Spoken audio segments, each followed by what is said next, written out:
Гүл 1 июльда Астрахань города, Чексе Россиядағы театрларының 4-ші атығы фестиваль лабораториясы ешткан. Андар жүрт аймақ номинациясы қарылған.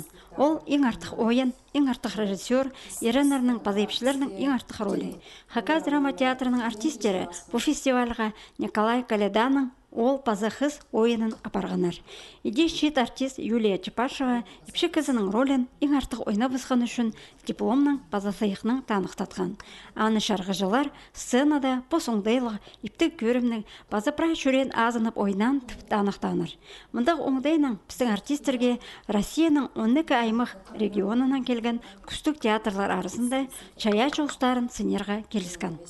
Анда болған 15 театр аралысқан күнің сайып көстікінер аймақ басқа спектаклер. Бір күнде спектакль көргіз. Анан болғымыстан обсуждение, ордың арасында мастер-кластер болғандар. Анан ара оға көп неме көргіз, көп неме ескіпс. И постарышты көстікіпс.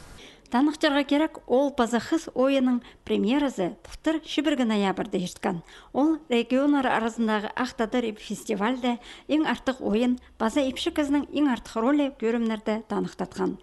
Эдек олар республикадағы пос алынжы тоғын жатқан актерларының вдохновение маринді 2 аймақ көрімді лауреат атқа тұрысқанар. Амды Россия сеніндегі фестивальде шет артистер посқа көп білістер алып алзылар. Оға көп неме біліп алғым,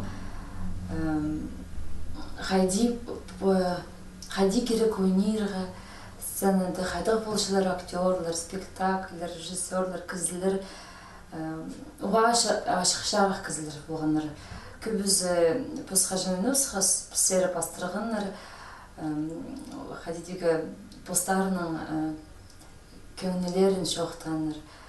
Юлия Чепашева хады жүрген арғыстарына, базар режиссерға ұлы алғызын жетіші. Артистерінің ойын Астраханда оға қанып көргенер. Неделя тозы олар көрікжелерінің басқа чаячы өмелерінің өн қайында болғаныр.